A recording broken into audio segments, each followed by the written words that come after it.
My name is Nancy. There's a world out there I don't know about. I learned about it as a child watching TV, animals living in the wild, landscapes I've never seen before, and the lives of various people who speak different languages. Wanting to see this unknown world up close, I bravely studied abroad during my college years. There in my destination was the unknown world I sought. Even though the language was different, people's lives were thriving. There were many creatures and breathtaking landscapes unfolded. I want others to experience this wonder too. Thinking that, I got a job at a travel agency. I was in charge of tour planning at my assigned department. Using what I learned during my study abroad, I handled everything from site inspections to negotiations. It was indeed a whirlwind life, but I wasn't neglecting my personal life. I married Daniel, whom I met through work a few years ago. I was balancing work and family life well, but then a problem arose. It was with my mother-in-law, Barbara. Barbara, a housewife, believes women should stay at home after marriage. I don't deny her viewpoint, but I think such an idea is outdated. I told her so, but she said to me, "Isn't it a woman's job to support Daniel?" Do you have a problem with that? But what? Talking back as Daniel's wife? No. Ultimately, Barbara didn't understand. I didn't want her to impose her views on me. I couldn't live with Barbara like this. So I suggested buying a house to Daniel. I think people's view of us will change if we buy a house. Just saying that, Daniel easily agreed to buy a house. This is how I avoided living with Barbara. But the story didn't end there. Once we bought the house, Barbara started coming over often. Every weekend she'd come and make noise with Daniel. Of course, she didn't take care of her husband, Anthony. Barbara, is it okay to leave Anthony alone? He's not a child. He'll manage. Was supporting a husband a woman's job? I wanted to retort, but I could see it leading to a fight. So I kept quiet. Then Barbara, who had been noisy with Daniel, suddenly started a conversation. I forgot to say, but I'm going on a trip next week. Please be careful. What are you saying, Barbara? You're coming too? But it's so sudden. You're not planning to join the family trip as Daniel's wife? But there's work too. It's a family trip. Are in-laws not family to you? That's not what I mean. Then make it happen. Yes. I could talk back. But that was still the better part. Seeing me troubled, Barbara said in a mean tone, And book the hotel. I should. Always bragging about working at a travel agency, right? I'm not bragging. So you can do it, right? Where are we going? London. London, where I studied abroad. I still have many contacts there. It might be difficult for other countries or regions, but maybe I can manage London. Okay, I'll try. I have the plane tickets, so just book the hotel.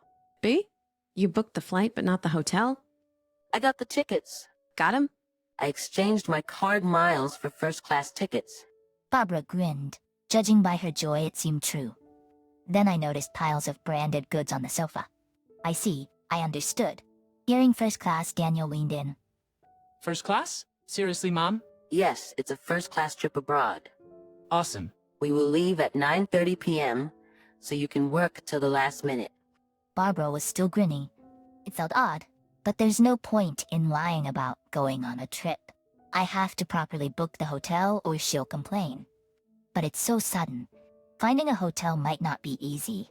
After some thought, I decided to use my old contacts from my study abroad days to get a hotel referral. I asked over the phone, "Can you do it?" For Nancy's request, sure. 4 people, 2 rooms. Thank you. With that, I successfully booked the hotel. Then, on the day of the trip, it was such short notice that I couldn't take the day off, so I was working. Barbara had told me to meet up at the airport at 6 p.m., so if I wrap up work soon, I can make it. That's what I thought when suddenly Barbara called. Hello, Barbara? Nancy, are you done with work? I'm just leaving the office now, so I'll be at the airport after 6 p.m. Oh, that's too bad. Huh? Well, we're actually leaving at 6 p.m. Eh? No way? I hurried back to my desk. I searched the flight schedule on my computer. London. I found the 9:30 p.m. flight I initially heard about, but there was also a flight leaving after 6 p.m. Could it be this after 6 p.m. flight? Yes, so the family's going without you. If you leave me behind, what about Anthony? You're supposed to be sick. I was furious. How could she plan so thoroughly to leave me out? Unforgivable. But showing my frustration would be playing into Barbara's hands. I had to hide my feelings, even if it meant putting on a brave face. I clenched my teeth and said to Barbara, I'm the one who booked the hotel. So, Daniel knows the hotel name. You can't do anything now. I could hear Barbara laughing on the other end. Annoyed, I said, Go without me then. That's better. We don't need a useless wife like you. Useless? What do you mean? Don't you know? What? You neglect housework for your job. Daniel is complaining. True, I'm busy with work, but I've never slacked off on housework. Why would Daniel complain? Can I speak to Daniel? Sure. Nancy wants to talk. Barbara's mocking voice was followed by Daniel's. Hello, what's up, Nancy? Daniel, what do you mean you're complaining about me? Just that. You're always at work and neglecting me. Neglect? I prepare meals, clean, and do laundry. But you think you're doing it all yourself, right? That's not true. Shouldn't you respect me more? Listen to me? Do things for me? Tough. I know a wife who supports her husband is valued. It's convenient for the husband, but that's not all there is to a marriage. I never badmouthed Daniel in public, always praising him. But not when it's just the two of us. But we need to speak our minds when alone. Otherwise our relationship would fall apart, and I'd become nothing but a servant to Daniel. Yet he kept complaining about me. So you think you can act all high and mighty because you earn more? Not at all. Anyway, that annoys me. And you're leaving me behind for that? Yeah, consider it stress relief. I'll bring you a souvenir, so don't worry. That's not the point. Clearly, Daniel was taking me for granted. If that's how it is, I have my own plans. Fine. Enjoy your trip. Will do. Bye. Daniel sounded happy as he hung up. I was livid. I couldn't stand the self-centered Daniel and Barbara. Enjoy your trip without me, but be prepared. Even if you come back crying and apologizing, I won't forgive you. I rushed out of the office with my mobile phone. Hey, hello. It's Nancy. Are you free? I need to talk about that hotel booking. With the trip canceled, I had plenty of time. I'll settle everything now. I ran around with that determination. Then the next evening, exhausted, I got home and right then the phone rang. Hello? Nancy, what were you thinking? It was Barbara on the phone, sounding quite angry. I knew the reason but pretended not to. Barbara, are you enjoying the trip? This is no time for that. We can't check into the hotel. Did you have a reservation? You made the reservation, didn't you? I canceled it because I wasn't going. Huh? What? Then where are we supposed to stay tonight? I don't know. Nancy, Barbara's angry voice came through, but she's in London. Her anger over the phone isn't scary at all. That's tough, being abroad without a hotel. You never know what might happen. eh? It's not the safest place, you know? Wait, help me. Barbara sounded panicked. Then, a faint voice in the background. There's a canceled room. Anthony's negotiating for us to stay there. It was Daniel's voice. Is that true, Daniel? Looks like it'll be fine. See, Nancy? Heard that? Barbara's voice turned triumphant as if her earlier tears were a lie. I heard ya. Too bad for you, Nancy. Your plan didn't work. Well, the room was available because I canceled it. But this was all part of my plan. My real aim was something else. Glad there was a vacancy. Thought you'd be smug about canceling our hotel, didn't you? No, not really. Frustrated, aren't you? You could admit it if you're upset. I just canceled it because I wasn't going. Putting on a brave face. How pathetic. Typical of Daniel's useless wife. Barbara laughed loudly. Then she went on bragging about the amazing scenery, delicious food, and so on. Eventually, tired of listening, I quietly hung up the phone. She probably didn't even notice. I smiled a little at that thought. Anyway, just a few more days to endure. I braced myself and had dinner.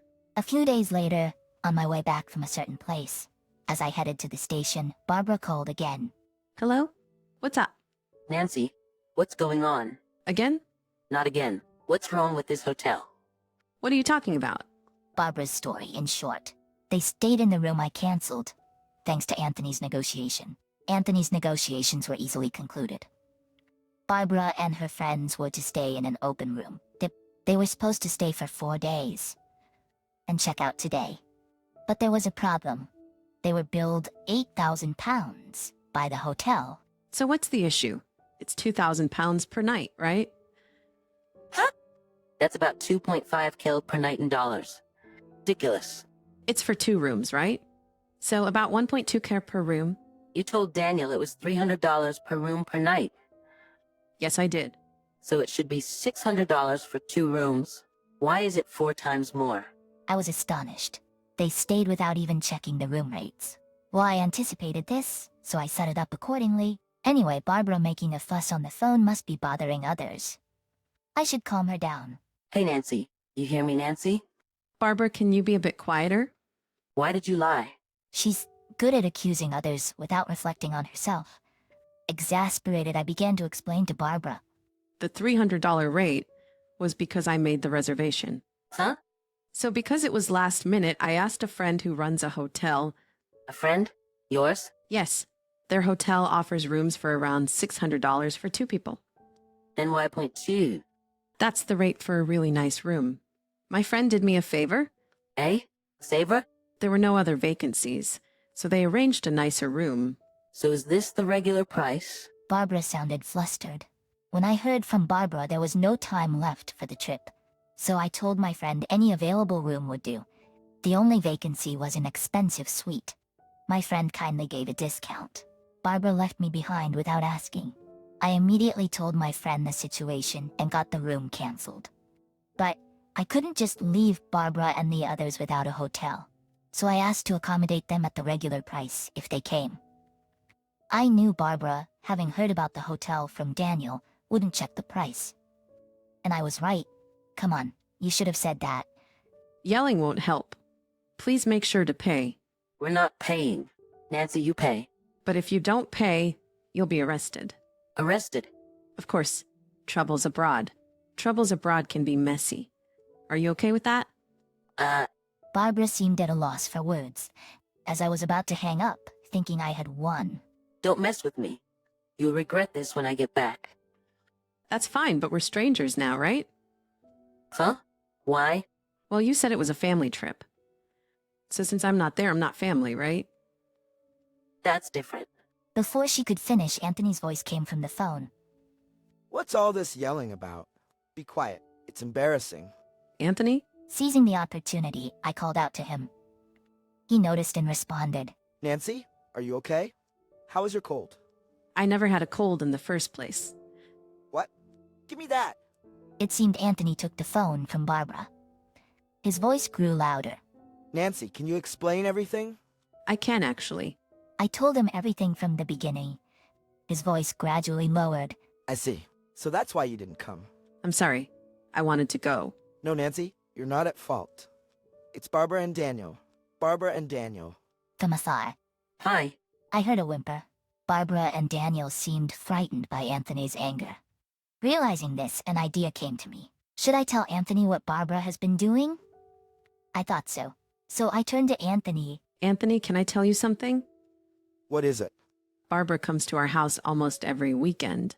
I know that. And when she throws away receipts at our place, there are piles of them What receipts? for brand goods. It's fine to buy a lot, but please dispose of the receipts at your place. Barbara wasn't just being noisy at our house. She was secretly buying brand goods and disposing of the receipts at our place to hide it from Anthony, thinking she wouldn't get caught this way. Of course, I'm a witness, so it's pointless. But it seemed Anthony didn't know. That's interesting to hear. Also, please tell her to stop bad-mouthing you at our place. She talks about me too? Yes, she says you don't earn much. Daniel, too. Calls him a useless dad, I think. Anything else? Well, So I spilled all my pent-up frustrations to Anthony. Of course, some of it wasn't directly related to Anthony, but he listened silently. And at the end, he apologized to me. I'm sorry. Now I understand. understand what? Why Barbara didn't want to use her card to pay for the hotel. Maybe. Probably because the cost was much higher than she expected, close to her credit limit. I'm sorry. That was Barbara's voice. Unforgivable. All your wasteful spending, Barbara. I want a divorce. Please don't do that. Anthony's shouting was followed by Barbara's pitiful voice. He also yelled at Daniel. Daniel, why don't you defend your wife? Well that's, Don't come to my house anymore. Reflect on this alone. yes, sir. Daniel sounded unusually obedient. Probably, he thought being banished from his parents' house wasn't a big deal. That's when I struck the final blow. So, Daniel, looks like you're going to live alone now. Eh? What do you mean? Suddenly, Daniel's voice got louder. He must have grabbed the phone. I moved my phone a bit away and told him the situation. Daniel, I want a divorce. Eh? You're joking, right? No, I'm serious. I've already sold the house. You sold it? Why would you do that without telling me? That's our house. No, it's my house. But I was paying the mortgage, too. No, you weren't. What do you mean? I was giving you part of my salary every month. That was for living expenses. A few $100s isn't enough for the mortgage. Daniel had been giving me a few $100s monthly. It helped with living expenses, but not enough for the mortgage. So I paid it alone. The house was in my name, so there was no room for complaint. This incident made me decide to divorce Daniel. I sold the house, full of unpleasant memories of living with him. So you'll be living alone. Wait, think it over. No, it's decided. I'll contact you once I find a place. Then I'll send you the official notice. Official notice? Of course, I'll be claiming compensation in the divorce. Wait, Daniel was crying on the other end, but I didn't care. I hung up the phone. After that, Daniel and I divorced, following discussions. Anthony actually divorced Barbara too. Barbara, due to her wasteful spending, didn't get any compensation in the divorce and was left on her own. I was just thrown out of the room. Daniel was nearly broke, apparently having spent everything except the few $100s he gave me each month on frivolities. Now he's living in a rundown apartment and commuting to work. But things might be better for Daniel than Barbara. With no house or money and Daniel's place too small, Barbara had to take a live-in job.